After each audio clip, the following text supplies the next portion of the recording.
pendant mon mémoire d'initiation à la recherche en fin d'études de kinésithérapie.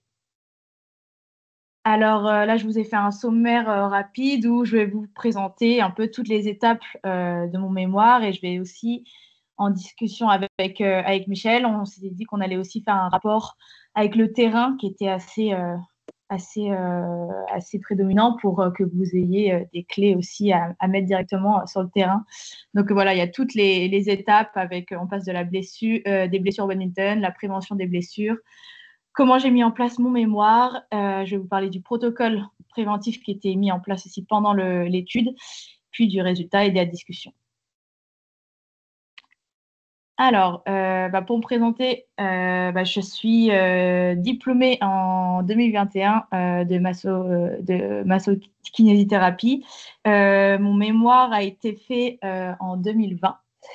Et je suis aussi une joueuse de badminton de haut niveau qui s'entraîne tous les jours à l'INSEP.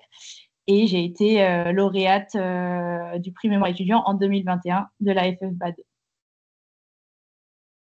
Alors, pour la construction de ma problématique, donc je suis partie du badminton qui était quand même mon domaine d'expertise et je l'ai raccroché à la kinésithérapie, donc les blessures qu'on pouvait retrouver au badminton.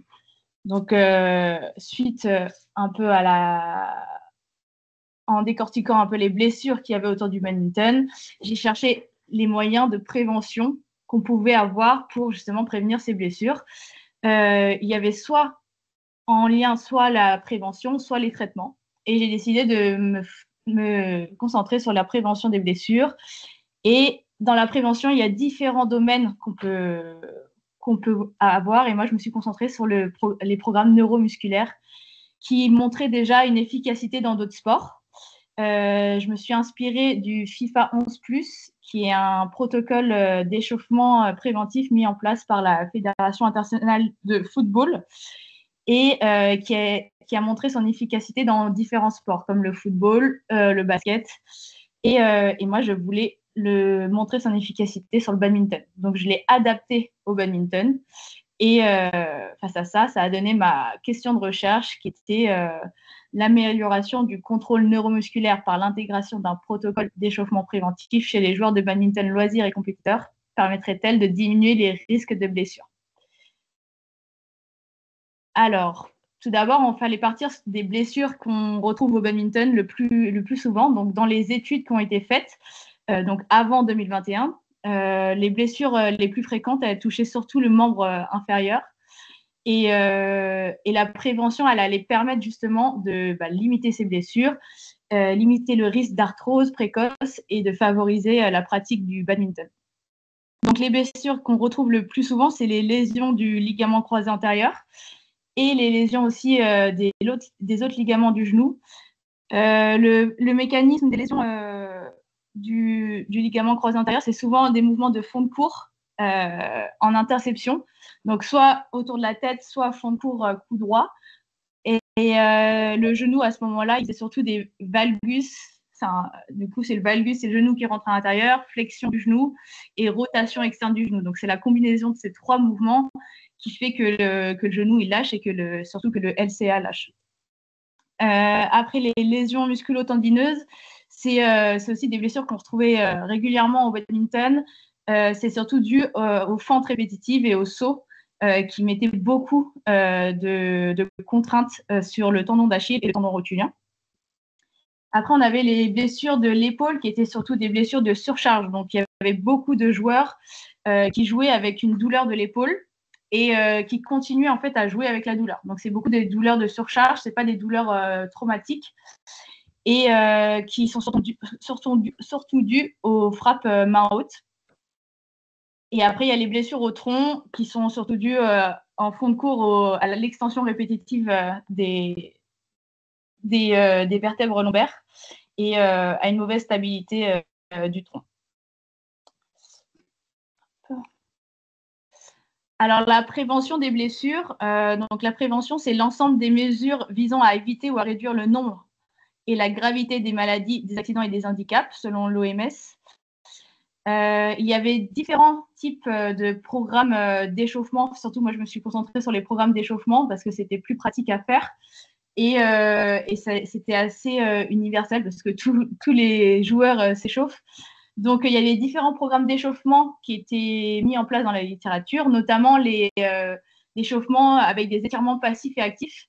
Et ce type de programme, justement, ils n'ont pas prouvé leur efficacité pour réduire les blessures. Donc, à l'heure actuelle, enfin, en tout cas avant 2021, il n'y avait pas de programme d'étirement passif ou actif qui permettait de réduire les blessures. Et cependant, il y avait un programme donc, qui était basé sur le contrôle neuromusculaire, qui est l'activation des différents muscles nécessaires afin de maintenir l'intégrité et la stabilité des articulations de notre corps lors du mouvement. Donc, il y avait différents programmes neuromusculaires qui avaient prouvé leur efficacité dans la littérature, et notamment sur différents sports, surtout des sports collectifs, dont le football, le basket, le handball. Et suite à ça, je m'étais dit que peut-être que je pouvais justement transférer ces programmes-là sur le badminton. Donc la méthode, donc j'ai fait ça s'appelle un essai contrôlé randomisé. Donc j'ai contacté 59 entraîneurs en France qui avaient tous à minima le DGEPS et qui entraînaient un groupe de jeunes joueurs qui avaient entre 9 et 18 ans, peu importe le niveau. Donc au moins une fois par semaine. Et dans ces 59 entraîneurs, j'ai eu 28 clubs, dont 2 pôles France jeunes qui m'ont répondu. Donc j'ai randomisé ces 28 entraîneurs et je les ai séparés dans 2 groupes qui s'appellent le groupe intervention. Donc c'est le groupe qui a effectué mon protocole préventif. Et le groupe contrôle, c'est celui qui a continué à s'échauffer comme il le faisait d'habitude. J'ai aussi séparé les 2 pôles France parce qu'ils avaient à peu près les mêmes temps d'entraînement par semaine. Et donc, le protocole, il a duré 8 semaines, du 7 septembre au 31 octobre 2020. Donc, c'était juste après le Covid. Et selon justement selon la Fédération internationale de football, le protocole était efficace au bout de 10 à 12 semaines. Donc, moi, j'avais un temps réduit. J'avais un temps réduit de l'efficacité du protocole. Et donc, suite à ça, il y a eu 3 entraîneurs qui ont abandonné dans le groupe intervention. Donc, j'avais en tout 11 entraîneurs dans le groupe intervention et 14 entraîneurs dans le groupe contrôle. Alors, pour vous parler du protocole d'échauffement préventif, donc basé sur le contrôle neuromusculaire que le groupe intervention avait à faire. Donc, comme je vous ai dit, c'était inspiré du FIFA 11+, qui est un programme de prévention de blessures pour le football qui dure environ 20 minutes et qu'on faisait à l'échauffement. Il a été, pour cette étude, adapté au badminton, surtout en prenant en compte les caractéristiques du sport. Donc, j'ai rajouté beaucoup de membres supérieurs. J'ai aussi les changements de direction et les sauts, qui étaient plus caractéristiques du badminton. Et après, le protocole, il se déclinait en trois grandes catégories. Donc, il y avait des exercices de course, des exercices de force, pliométrie et équilibre, et des déplacements spécifiques. Alors, je vais vous montrer rapidement des petits exercices.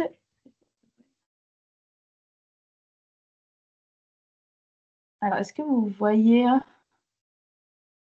encore le... Là, on voit toujours, oui, on voit toujours ton PowerPoint. Ok. Alors, je partage.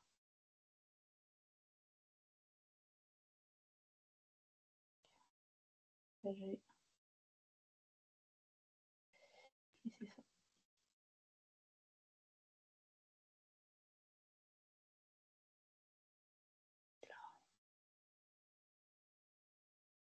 Est-ce que vous voyez mon écran? Oui. Avec la vidéo? Pour l'instant, elle ne marche pas, mais elle va sans doute marcher si tu la mets en marche. Voilà. Ouais. Donc voilà, ça c'était le type d'exercice de course qu'il pouvait avoir, des pas croisés, de la course classique. Et après, on est arrivé sur des exercices de force, de pliométrie et d'équilibre. Donc cette vidéo, elle a été partagée à tous les entraîneurs du groupe intervention. et ils pouvaient du coup directement voir les exercices qui étaient à faire. Sur ces exercices de force et de pliométrie, il y avait différents niveaux également que l'entraîneur pouvait adapter à chaque joueur. Donc là, c'était les exercices de gainage. Là, il y avait ça, c'est un exercice de d'ischio jambier pour faire de l'excentrique. Là, on avait fait des exercices pour les chevilles, les exercices pour les bras. Et on terminait à la fin par des exercices de saut pliométrique. Voilà. Hop là. Et les changements de direction, donc vraiment du shadow propre au badminton.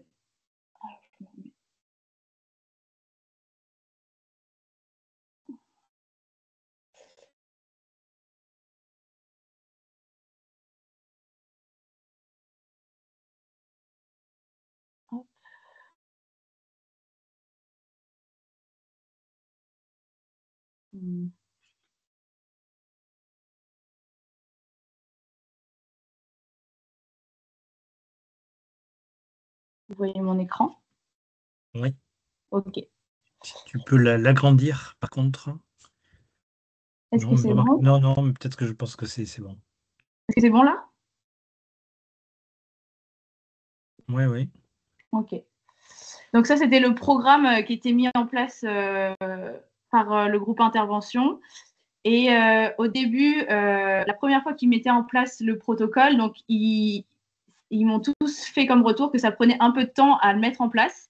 Et au bout de 2-3 séances, très vite, ils arrivaient à avoir à peu près 20 minutes pour mettre tous les exercices en place. Donc 20 minutes d'échauffement où ils faisaient les exercices de course, les exercices de force, pliométrie et équilibre et les déplacements spécifiques. Et après, ils pouvaient aller sur le terrain assez rapidement. Donc, suite à ça, les résultats que j'ai eus, donc, on a pu remarquer que dans le groupe contrôle, ils ont eu un nombre total d'heures de jeu de 3440 heures de jeu. Le groupe intervention, 4865 heures de jeu. Donc, le groupe intervention, c'est celui qui a fait le protocole. Ils ont plus joué que le groupe contrôle. Ils ont eu plus d'heures d'entraînement. Et on peut remarquer que en fait, dans le nombre de blessures, le groupe contrôle a eu plus de 2 fois plus de blessures que le groupe intervention. Donc, on a calculé ça dans un indice où on a pris le nombre de blessures pour 1000 heures d'entraînement et on est arrivé à 4,26 pour le groupe contrôle et 1,26 pour le groupe intervention. Donc, en fait, on a pu constater que le nombre de blessures a été significativement inférieur pour le groupe intervention dans le nombre total de blessures. Donc, il y a eu une réduction de 70% des blessures totales, une réduction de 72% des blessures du membre inférieur, aussi une blessure significative des entorses de cheville, des blessures légères et modérées et des blessures aiguës et de surcharge. Dans cette étude, on a retrouvé, donc ça c'est vraiment un diagramme de toutes les blessures qu'on a retrouvées dans cette étude. On a pu remarquer qu'il y a eu beaucoup de blessures de cheville, donc 30%. C'était la blessure qui était la plus prédominante. Après, c'était bien sûr tout le membre inférieur qui représentait 70% des blessures en général. Puis on a eu le poignet, épaule, coude, donc le membre supérieur avec 15% et les troncs 15%.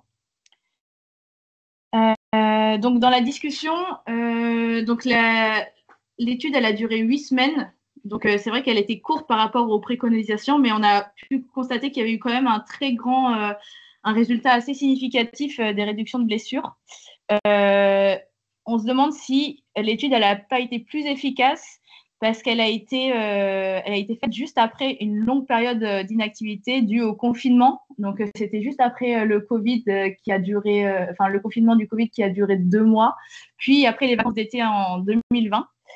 On s'est demandé si justement l'efficacité du programme n'a pas été accrue parce que ça a été une reprise du sport et que ça permet de plus réduire les blessures quand justement après une longue pause. Et ça peut aussi expliquer pourquoi le groupe contrôle a eu un taux élevé de blessures. Et après, on a pu aussi remarquer qu'il y a eu beaucoup de blessures sur les entorses de cheville, qui représentent à peu près 33% des blessures. Et peut-être on pourrait renforcer justement le protocole de prévention neuromusculaire en incluant plus d'exercices d'équilibre et de force sur la cheville. Et selon les recommandations, la préadolescence serait le moment idéal pour initier un programme de prévention neuromusculaire. Donc la conclusion, c'est que le programme neuromusculaire a un véritable effet préventif sur les jeunes joueurs de badminton. Ça a un avantage parce qu'il est très facilement déployable. Donc moi, par exemple, pour déployer le protocole, j'ai envoyé une vidéo explicative que je vous ai montrée et un diaporama aussi qui expliquait un à un les exercices. Et si les entraîneurs avaient un souci, ils pouvaient bien sûr me rappeler pour que je leur explique les exercices.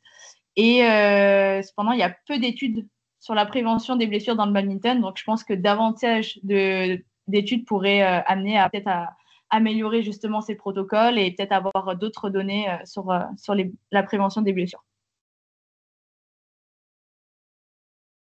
Et voilà. Merci Anne. On a pas mal de temps pour pouvoir discuter effectivement de l'intervention d'Anne. Et donc, je vous laisse la parole pour les premières questions.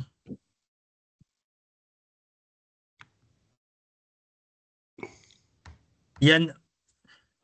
Oui, salut à tous. Salut Yann. Donc Yann, directeur de la Ligue de Normandie de badminton. Merci Anne pour ton exposé et ton partage. Moi, j'avais une interrogation, c'est par rapport à la mobilité articulaire ou déverrouillage articulaire. Ouais. Parce qu'apparemment, il n'y en a pas dans ton protocole de prévention. Alors, je voulais savoir si c'était fait exprès ou pas. Alors, ouais, justement, c'est fait exprès parce que dans la littérature, en tout cas, avant 2021, parce qu'à l'heure actuelle, j'ai pas les mises à jour, mais la mobilité, donc c'était en fait, ça fait référence aux étirements passifs et actifs, mais surtout passifs. Ils montraient aucune efficacité, justement dans l'échauffement. Après, donc c'est pour ça que dans le protocole neuromusculaire, il n'y en a pas du tout. C'est vraiment que des exercices qui activent le muscle, en fait. Donc, ouais, c'était fait exprès qu'il n'y en ait pas du tout. D'accord, d'accord. Ouais, donc on commence directement par de la course, en pas varié apparemment. Oui, c'est ça. Voilà. Pour, j'imagine, monter le corps en température aussi. Et va Exactement, ouais. progressivement et on fait Et chauffer après, l'huile, quoi. oui, c'est ça. D'accord. Non, non, merci Anne. Ouais.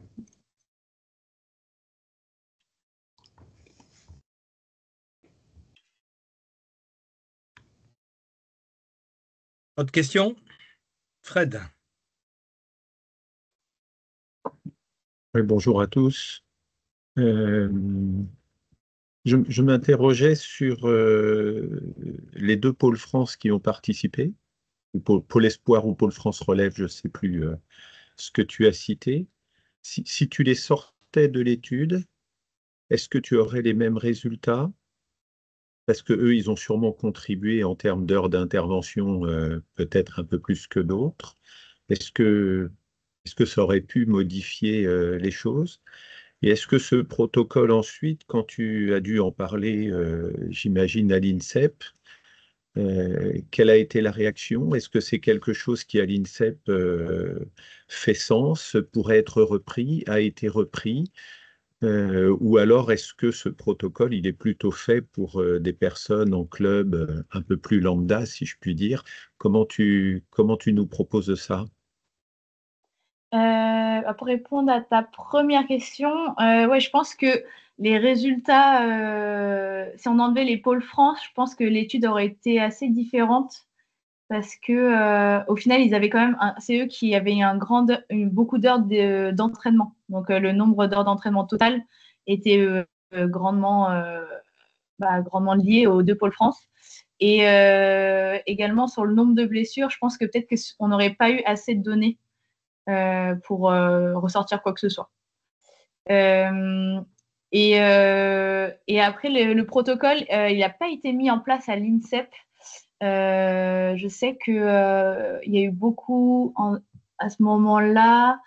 Non, on l'a pas du tout mis en place à l'INSEP. En fait, ça dépend vachement du préparateur physique qui était sur place. Donc, en fait, je sais qu'à ce moment-là, c'était Joran. Je sais qu'on en avait discuté et qu'on faisait quand même des exercices dans ce genre-là.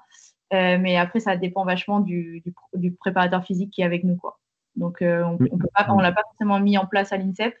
Et après, je pense que c'est aussi un protocole qui peut-être à faire au quotidien 2 fois par jour, c'est peut-être un peu trop. Je pense qu'une fois par jour, c'est quelque chose qui est déjà bien à faire.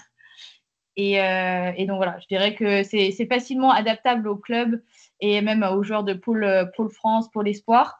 Mais je pense qu'une fois par jour, c'est suffisant. Mais il en pensait quoi, Joran? Parce qu'à Joran, défaut, il avait adapté, ouais, il avait mis enfin, il y avait en tout cas ce genre d'exercice dans nos échauffements. Après, il y avait aussi d'autres exercices comme de la mobilité. Enfin, on avait un peu englobé plusieurs exercices. Je continue un peu sur le même lancé que Fred. Les deux entraîneurs qui se sont retirés, tu sais pourquoi? Est-ce que c'est le protocole qui les intéressait plus ou alors ou pour d'autres raisons? Alors, je me souviens plus exactement. Je crois qu'il y en avait une personne qui me répondait plus. Euh, et l'autre personne, je crois qu'elle avait eu un souci de santé ou quoi. D'accord. Ok. En attendant une autre question, j'ai une question qui a été écrite là par Steph.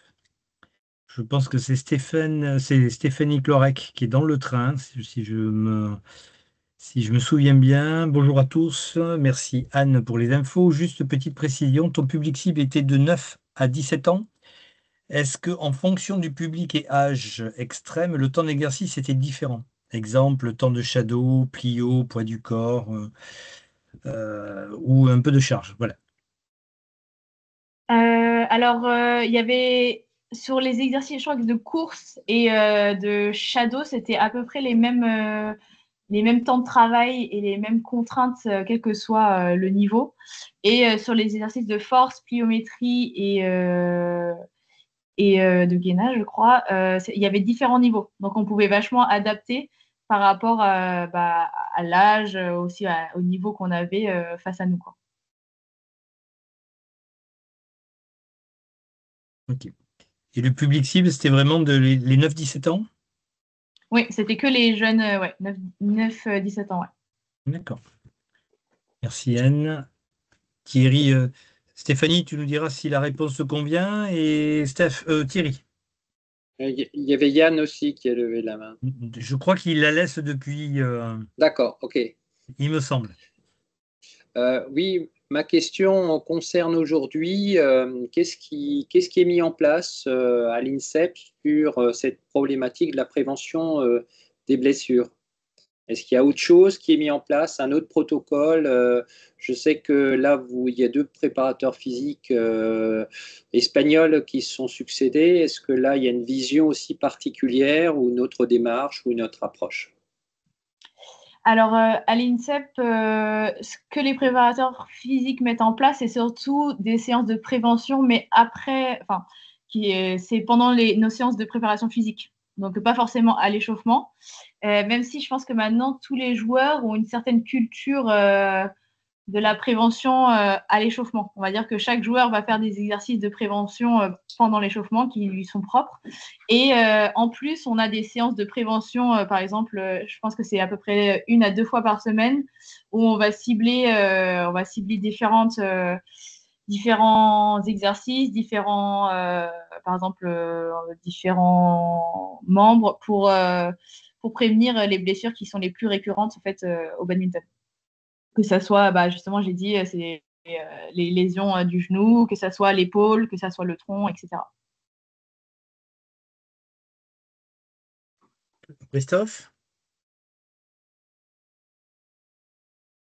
Oui, bonjour Anne, merci de ton intervention très riche. Je voulais revenir par rapport aux étirements. J'ai cru voir passer dans tes slides qu'ils n'avaient pas eu un impact réel par rapport à la prévention des blessures. On entend toujours dire beaucoup de choses par rapport aux étirements, qu'ils soient pré-séance, post-séance ou éloignés des séances. Est-ce que tu peux nous en dire un petit peu plus par rapport à ton avis sur la mise en place ou pas d'étirements et dans quelle temporalité par rapport aux séances vis-à-vis de la prévention des blessures et aux dernières avancées scientifiques par rapport à ça? Alors, j'ai pas, ça fait très longtemps que je fais plus de veille scientifique, donc j'ai pas du tout les dernières études sur les étirements. Mais en tout cas, quand j'ai fait mon étude, il y avait beaucoup de résultats controversés sur les étirements. Euh, de mon avis, en fait, ce qui se retrouvait beaucoup, c'était que les étirements étaient très bénéfiques, étaient le plus bénéfique, en tout cas, à peu près 2 heures après la pratique. Ce qui est pratiquement, enfin, sur le terrain à faire, c'est un peu chiant, quoi. On va pas sortir de son entraînement, attendre 2 heures et faire ses étirements. Donc, je pense que c'est toujours mieux de faire ces étirements après la séance que de ne pas les faire du tout. Ça, pour moi, c'est vraiment, enfin, c'est mon avis personnel. Je ne sais pas du tout dans la science ce qui est dit. Et, et pareil, pour la mobilité, je pense que la mobilité, c'est quand même très important. Et de la faire quand même avant l'entraînement, c'est quelque chose enfin, en tout cas, que moi, sur mon ressenti personnel, je sens que c'est quelque chose qui m'apporte. Euh, mais c'est vrai que c'est pas encore prouvé, enfin, c'était pas prouvé à l'heure où j'ai fait mon étude que ça avait vraiment un impact sur la réduction des blessures.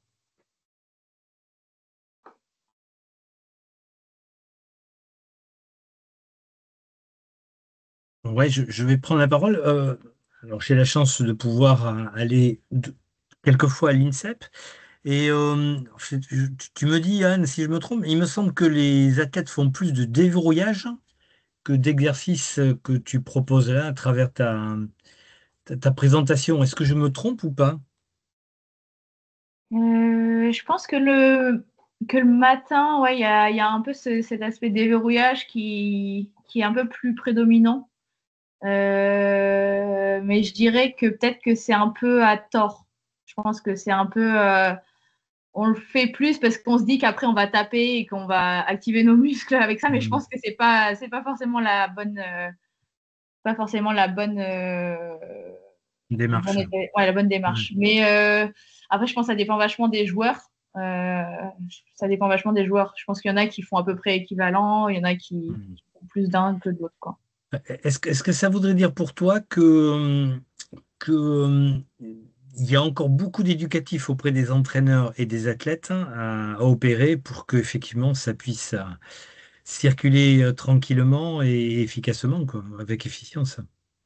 Je pense que les entraîneurs sont quand même de plus en plus sensibles justement à cet aspect de prévention. Après, en club, j'ai très peu d'expérience, donc je ne sais pas du tout à quel point ils accordent de l'importance à l'échauffement, parce que c'est quand même l'échauffement, on se dit que c'est quand même assez simple de mettre en place des exercices préventifs. Donc ça va être préventif et en plus ça va échauffer le joueur. Et donc je ne sais pas l'importance qu'ils mettent sur l'échauffement.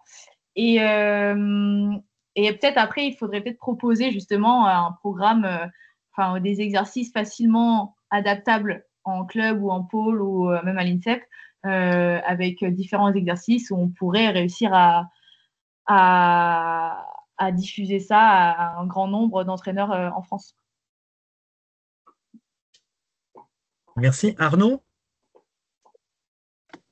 Oui, bonjour à tous. Je ne sais pas si vous m'entendez bien. Oui, c'est bon, Arnaud.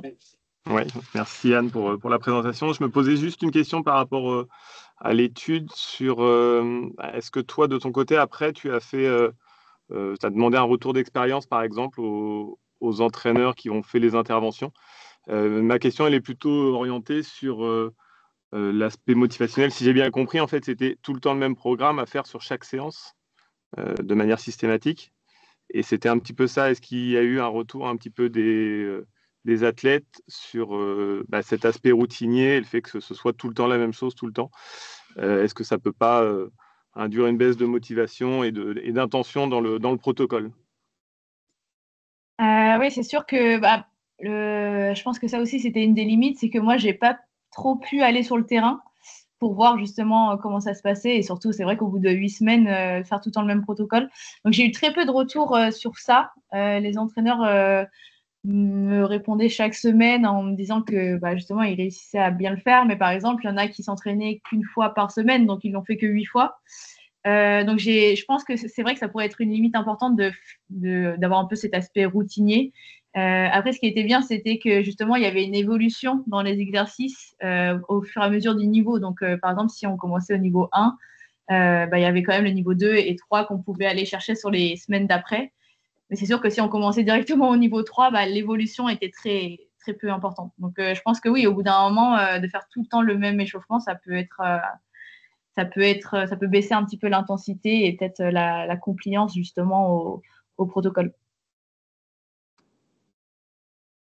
Et alors, si je me permets d'enchaîner sur le deuxième aspect, alors, je me dis, est-ce que selon toi, ce serait possible d'avoir quelque chose qui soit une sorte de batterie un petit peu d'exercices dans lequel on puisse piocher et qui reste quand même en lien avec ce que tu préconises, qui reste efficace par rapport à de la prévention de blessures? Ça, c'était une première question. Et puis la deuxième, c'était sur des choses plutôt individualisées. Est-ce qu'il y a selon toi, voilà, des choses en fonction de l'historique un peu de blessure, par exemple, ou de fragilité pour certains jeunes? Est-ce qu'il serait intéressant d'accentuer certains exercices plus que d'autres, par exemple? Alors, clairement, je pense que pour la première question, ça pourrait être très intéressant justement d'avoir... parce que là, par exemple, tous les exercices vont cibler une partie du corps ou un muscle particulier. Donc, je pense que c'est très facilement adaptable à différents exercices. Par exemple, on peut mettre, par exemple, sur les ischio-jambiers, il y a 3-4 exercices qu'on peut faire. Et comme ça, on peut changer au fur et à mesure des entraînements, etc. Et pouvoir avoir une évolution et aussi de la variation des exercices. Donc, je pense que c'est assez simple à faire. Je dirais que sur la deuxième question, c'était quoi la deuxième question? Pardon, désolée. Le travail plutôt individualisé. Individualisé en fonction de l'historique. Oui, clairement, je pense que c'est très... nous, à l'INSEP, on le fait beaucoup. On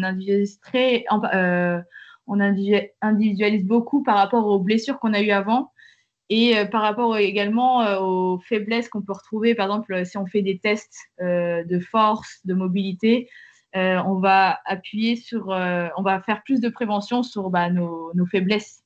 Donc oui, je pense que pour les joueurs aussi de club ou de pôle, quand on a déjà eu une blessure, par exemple des entorses de cheville ou des blessures à l'épaule, c'est important de faire un peu plus de prévention sur les blessures qu'on a eues avant. Merci Arnaud. Thierry. Oui, Yann, tu parlais tout à l'heure dans ta présentation que tu t'étais inspiré de ce qui se faisait dans le foot et dans les sports co. Et donc, et tu proposais en fait de mettre en place une méthode un petit peu spécifique BAD. Est-ce que tu as, à l'issue de ton travail, est-ce que tu as souhaité aller plus loin, c'est-à-dire de vraiment mettre en place des contenus, un document, un support, quelque chose de normé, de cadré, dans le sens qui va dans le sens de la prévention des blessures? Non, j'ai pas du tout continué mes travaux suite à mon mémoire. J'avais déjà justement la vidéo et l'exercice qui étaient créés. Après, on n'a pas du tout avec la Fédé travaillé pour mettre quelque chose en place à partir de mon étude. Mais c'est vrai que ça peut être très intéressant justement d'avoir une sorte de base de données où on pourrait piocher des exercices pour que n'importe quel entraîneur, n'importe même quel joueur puisse piocher et dire cet exercice-là, je vais l'incorporer à ma routine d'échauffement, etc. Fred, avant que tu poses ta question, il y a Stéphanie qui est dans le train, qui a posé aussi une question écrite. Je la lis. Ton étude est basée sur la prévention articulaire musculaire. Y a-t-il un protocole ou base pour le côté cardio? Exemple, course, le shadow, Est-il proposé sur les appuis, orientation ou pas, avec intensité, ou cela en ligne directe également? Voilà, j'avoue que la fin, je ne comprends pas trop, mais y a-t-il un protocole de base pour le côté cardio, course shadow? Ouais. Dans l'idée, le protocole, il inclut un peu la notion de cardio, quoi. Donc, normalement, dans la course et surtout aussi dans la plio, dans les shadows en fin de protocole, c'est quand même des exercices qui font monter le cardio progressivement, on va dire, parce que la course au début c'est assez progressif et on termine justement par des exercices qui sont un peu plus challengeants cardiaquement. Donc la plio, quand on fait pas mal de sauts, on sent très vite que le cardio va monter et normalement le spécifique à la fin BAD, c'est là où le cardio doit aussi bien monter. Mais il n'y a pas d'autre protocole qui a été mis en place côté cardio en tout cas. Merci Anne. Fred, à toi. Est-ce que tu as dans ton étude analysé le moment où les blessures qui ont été notées arrivent, c'est-à-dire est-ce que c'est dans les premières, deuxième semaines ou est-ce que c'est à la fin du protocole? Quand je dis la fin, après un certain nombre de semaines, hein. Et est-ce que la tranche d'âge était de 9 ans à 17 ans? Je ne sais pas comment c'était réparti et le nombre qu'il y avait à 9 ans, le nombre à 10 ans, le nombre à 11 ans, mais est-ce qu'il y a un âge où juste une tranche d'âge beaucoup plus précise pour lesquelles les blessures sont plus ressorties que d'autres? Alors, j'ai pas fait j'avoue, je suis pas allée chercher trop, j'ai pas poussé mon étude très loin puisque c'était mon mémoire d'initiation à la recherche. Donc, je suis pas allée, je suis pas allée exploiter les données. Donc, j'ai pas trop les réponses à tes questions. Après, je peux les avoir, je pense, je peux peut-être les retrouver. Et pareil, dans l'âge, je peux avoir l'âge moyen des deux groupes, mais j'ai pas non plus, je suis pas allée chercher l'âge des blessures, etc. Et pourtant, tu as les données individuelles, sans savoir qui, hein, sans forcément avoir les Oui, noms, mais oui, tu as les données individuelles, l'âge des ouais, personnes, tu connais aussi si c'est garçon ou fille, exactement. et tu sais pas là non plus s'il y a eu plus de garçons ou plus de filles qui ont déclaré des blessures. Non, je crois pas l'avoir exploité. D'accord. J'ai vraiment exploité, bah, sachant que en fait aussi, je fais mon projet sportif et je t'avoue que je suis pas allée exploiter des données que plus loin. C'est vrai que ça aurait pu être très intéressant, mais j'avais déjà un petit manque de temps de base. Donc je suis allée vraiment sur la commande de mon mémoire. C'est parfait, pas de souci. T'en fais pas, tu sais, chaque chose se fait par étapes. Merci. Il y a Steph qui a écrit. En fait, c'était dans les critères de réalisation et focus donné, orientation plus sur la qualité des appuis ou vitesse. Chez les plus jeunes, la vitesse peut dégrader la qualité des appuis déplacement, surtout dans le moment où on cherche à stabiliser les bonnes conduites appuis. Oui, et bien justement, dans les critères de réalisation, c'est vrai que je vous en ai très peu parlé, mais le contrôle neuromusculaire, ça va se baser justement ça va se concentrer beaucoup sur comment on effectue le mouvement. Donc, par exemple, sur des sauts, on va regarder si le genou il part pas trop en valgus, on va faire attention à la hanche, etc. Donc, il y a quand même cette notion de qualité qui est très importante et qui va demander peut-être une concentration accrue des entraîneurs et des joueurs. Et dans le protocole, je disais beaucoup, il faut que les entraîneurs fassent des retours, mais il faut aussi que les joueurs entre eux se fassent des retours. Donc, parce que c'était justement cette qualité qui était très importante à avoir, plus que la vitesse d'exécution, quoi. Et je te laisse la parole après Thierry, et Oui. c'est aussi pour ça que tu disais le fait que tu t'es pas beaucoup déplacé pour voir un petit peu comment les protocoles t'y mettent en place. Ça a dû sans doute jouer sur peut-être la qualité effectivement des tests faits, enfin en tout cas du protocole mis en place, quoi. Enfin, je sais pas ce que tu en penses. Oui, oui, clairement. Ouais. Clairement, je pouvais pas avoir j'ai pas pu avoir de retour. Enfin, en tout cas, j'ai pas pu voir. Donc moi, je suis allée quand même le mettre en place dans une des structures, mais qui a pas fait partie de l'étude au final, mais pour voir un peu comment il se déployait. Et après, j'ai pas pu voir mais comment ont réagi les joueurs qui étaient dans le groupe intervention. Donc, j'ai pas pu voir comment il était mis en place, si vraiment ils arrivaient bien à se corriger entre eux, etc. Donc, ça a pu aussi être une limite à l'étude. Ouais. Ok, merci Anne. Thierry. Oui, plusieurs questions. Est-ce que tu as eu des retours des entraîneurs qui ont mis en place l'ensemble du protocole, c'est-à-dire est-ce qu'ils ont peut-être intégré ces exercices par la suite dans leur propre pratique ou dans leur séance? Est-ce que tu as eu ce type de J'ai retour? pas eu de retour après l'étude, enfin a posteriori de l'étude. Donc je ne sais pas du tout à quel point ils ont continué à le faire ou s'ils ont intégré des exercices. En tout cas, moi, personnellement, j'ai intégré petit à petit des exercices dans mon échauffement de ce type-là, en fait. Et je pense que je ne peux pas du tout savoir s'ils ont réussi à continuer à faire ce genre d'exercice ou s'ils ont mis en place ça. Alors là, c'est pas tout à fait, je pense que c'est directement toi, Anne, qui va pouvoir y répondre, mais peut-être plutôt les formateurs, là, Michel, par exemple. Est-ce que cette thématique est quelque chose qui figure dans les formations DE et DES? Est-ce que c'est un sujet, on va dire, voilà, qui est traité ou pas du tout? Écoute, je prends la parole en premier, Fred, parce que tu vas pouvoir en parler. Je suis plus sur le DE depuis un peu plus d'un an, mais sur les années où j'y étais, alors ça a fait crescendo, hein, puisque avec mes connaissances et puis ce que faisait la Fédé, mais effectivement, on a installé de plus en plus ce type de protocole de façon assez grande, et on a fait même appel à Élodie Rouve, hein, qui est kiné aussi et qui a participé à la création du livre la préparation physique, qui faisait tout un pan. Alors, pour te dire, dans l'histoire, Élodie venait trois fois 2 heures, hein, et à la fin du DE chez nous, elle venait 8 fois 3 heures.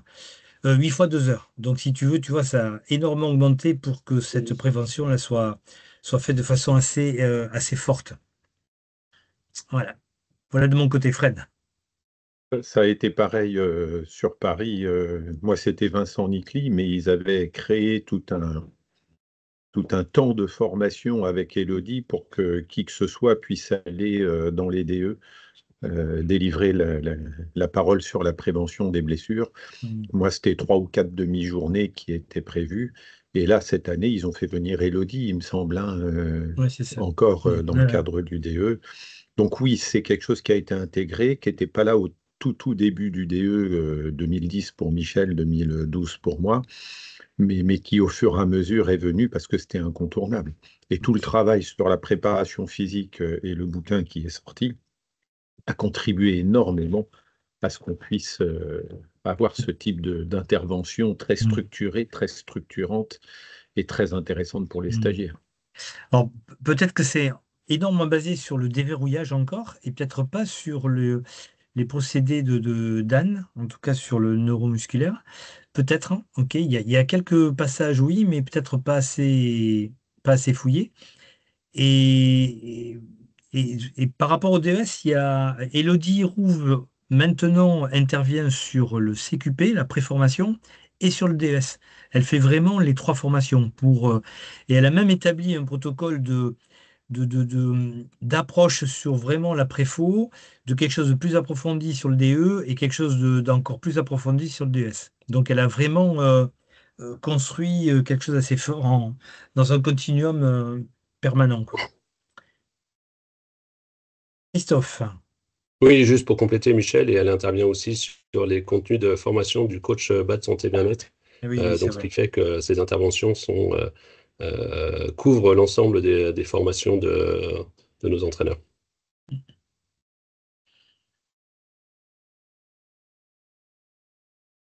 Une autre question, Thierry. Oui, par contre, je trouve un peu dommage que l'entraîneur bénévole aujourd'hui a peut-être pas forcément accès à des contenus, des petites vidéos comme Anne en a montré. Est-ce qu'il y a là une réflexion sur ce type de sujet pour vulgariser ou diffuser ou mettre facilement à disposition ce type de contenu? Fred, tu peux peut-être Je ne sais pas répondre, oui. exactement tout ce qu'il y a dans les formations fédérales, mais ce qu'on sait, c'est que on a un focus sur la notion d'échauffement. Mm. Est-ce qu'on a intégré le protocole qu'a proposé Anne ou une partie ou qu'on en parle? Ça, je n'en ai pas d'idée là comme ça. Il faudrait que je demande à Camille.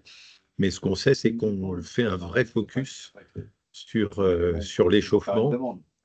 Je pense aussi sur les étirements, bien qu'il y ait beaucoup de controverses derrière sur la façon de les considérer, de les mettre en place et ainsi de suite. Mais voilà, on ne veut pas oublier ça. Donc, on ne fait pas de prépa physique au sens propre du terme, bien sûr. Mais l'échauffement est quelque chose qui est vraiment mis en avant. Et je pense que dans le coach santé qu'évoquait Christophe, il doit aussi y avoir cette partie échauffement qui est mentionnée et développée pour que ça puisse être très opérationnel et le plus efficace possible. Ça m'aurait surpris que tu l'aies oublié, Christophe, dedans. Là, il a la carte, pas de problème. Excusez-moi, il y a un micro qui est ouvert et je ne vois pas lequel. Bon. Merci. Merci. Est-ce qu'il y a d'autres questions? Il y a. Alors Stéphanie remercie tout le. Oui, remercie. Elle dit au-delà du développement musculaire avec Plio, ça permet les préventions. Par exemple, je le fais avec mes jeunes 9-12 ans, détectés et pas de blessure. Ça confirme tes chiffres. Voilà. Avec un petit clin d'œil à Anne et un pouce levé. Est-ce qu'il y a d'autres questions? Moi, j'avais une question. Anne, est-ce que tu penses. Ah, vas-y, Hervé. Vas-y, Hervé. Bonjour à tous, merci Anne, c'était bien top. Une petite interrogation sur ce qui est revenu d'Indonésie, qui disait que nos joueurs aujourd'hui au niveau de la mobilité articulaire étaient plus performants que que les Asiatiques. Ça, c'est les constats des coachs nationaux. Par contre, sur l'aspect souplesse, on est moins performant qu'eux. Toi, tu as fait... parce que là, quand j'écoute sur la prévention des blessures, pour moi, il y aurait un aspect articulaire, un aspect ce que tu viens de montrer, voilà, et plus cet aspect, entre guillemets, souplesse pour être très complet sur cette prévention. Voilà, c'était juste une interrogation et pour partager à tout le monde que voilà, ce qu'ils ont constaté les coachs nationaux en Indonésie, quand ils sont allés dans le centre national. Il n'y avait pas forcément de questions. Mais peut-être que les trois combinaisons de tout ça feraient qu'on pourrait prévenir les blessures de façon le plus optimale possible. Voilà, je ne sais pas ce que vous en pensez. N'hésitez pas à réagir dessus.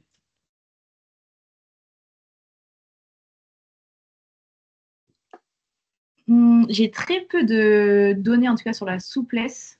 Et je dirais que je pense que ça n'a pas le même effet. Je parle vraiment de la souplesse pure, où on va aller chercher des amplitudes de muscles élevées. Je ne sais pas si ça a un réel impact sur la prévention. Je pense que peut-être qu'il y a des normes à avoir, mais est-ce qu'avoir une grande souplesse va vraiment agir sur la prévention? Ça, je n'ai pas trop de connaissances à ce sujet.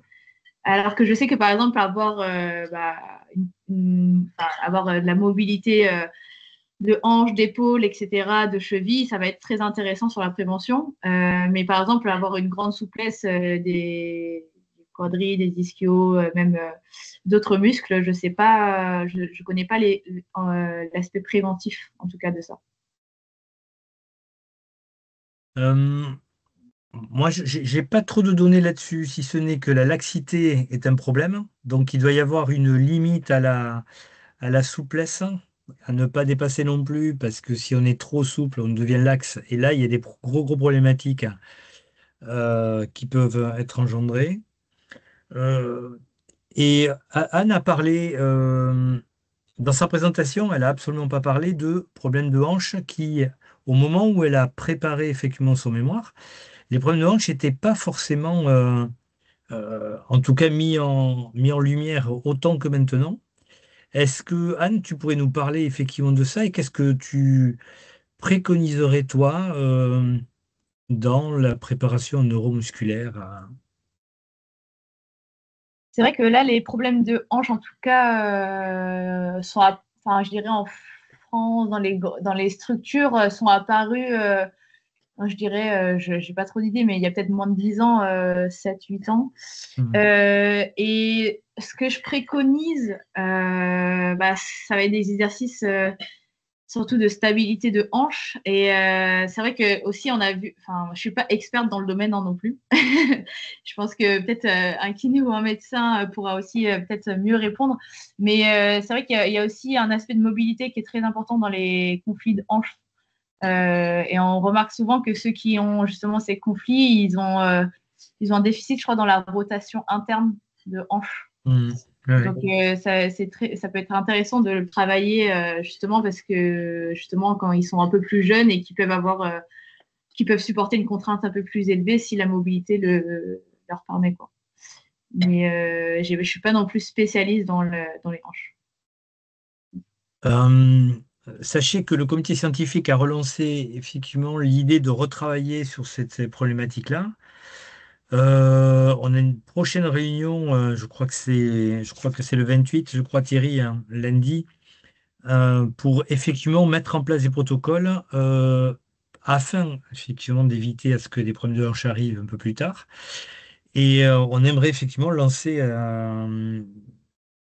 tout un protocole dès le pôle espoir, voire même avant si c'est possible, mais pôle sport et les pôles France relève et l'INSEP bien sûr pour éviter à ce que ces problématiques-là arrivent, quoi. Mais c'est vrai que depuis 7-8 ans, je suis d'accord avec toi, Anne, hein, il n'y avait pas ces problèmes de hanche et là, plutôt des garçons, plutôt des joueurs de simple pour l'instant, ouais, et des douleurs quand même qui commencent à venir un peu plus régulièrement, si je ne me trompe pas. Voilà. Est-ce qu'il y a des questions? Il est 27, on arrive pratiquement à la fin de ce webinaire. Est-ce qu'il y a encore des remarques, hein? Merci Hervé pour ton interrogation sur la souplesse. Effectivement. Est-ce qu'il y a d'autres remarques ou questions à poser?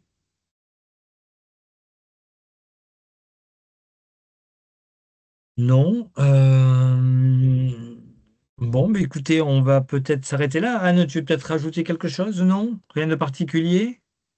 Non, pas particulièrement. Après, je peux aussi envoyer la vidéo explicative et le diapo à ceux qui sont intéressés. Peut-être que je ne sais pas si Michel, tu pourras le transmettre. Ouais, complètement. C'est la question que j'allais dire à la fin, c'est savoir est-ce qu'on pourrait avoir ou tes diapos, ou le fascicule, ou les fiches, ou la vidéo, enfin voilà, de tout ça et de pouvoir, voilà, et je le diffuse si les gens me donnent de l'argent, sinon je ne diffuse pas.